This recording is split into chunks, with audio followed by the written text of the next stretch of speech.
Sveiki. Šiaip kaip atsinaujino visas topas, galite jau dabar pamatyti mūsų puslapyje powerhitradio.lt. O mūsų šiandienos klausime apie tai, klausiu jūsų iš visų automobilių markių. Būtent BMW vairuotojai dažniausiai daro tai. Tiesa, Škoda vairuotojai.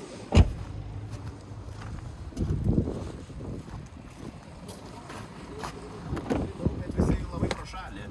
Jūsų neteisingi spėjimai, giriasi savo automobiliu, dažniau keičia tepalus, važiuoja į servisą, atsitrenkia į stoteles, dragina prie šviesoforo, šviečia ilgom, tuninguoja savo automobilį, pilasi degalus, viršyje greitį, užtraukia rankinį, sukelia avarijas. Ne. Pro šalį, žinokit, dar nei vienas neparašėt net to teisingo spėjimo. Pagalvokit, tai yra šiaip paprastas veiksmas, kurį tikrai daro visų markių automobilių vairuotojai. Nes advokatas vairuoja ir Volvo, Lamborghini, tą patį Ferrari, visi mes tai darom.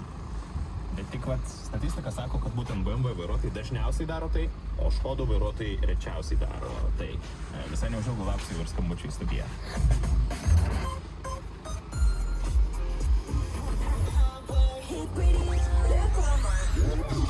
Kaip atrodo snaigės, kai jų nematai? Pirmiausia, aš snaiges matau savo veido odą. Jaučiu jas kaip tokius mažus, besmaigstančius šaltus taškelius ant savo skruostų. Man jos yra šaltas ir labai skaniai kvepiančios. Nes šaltis ir turi tą gaivų,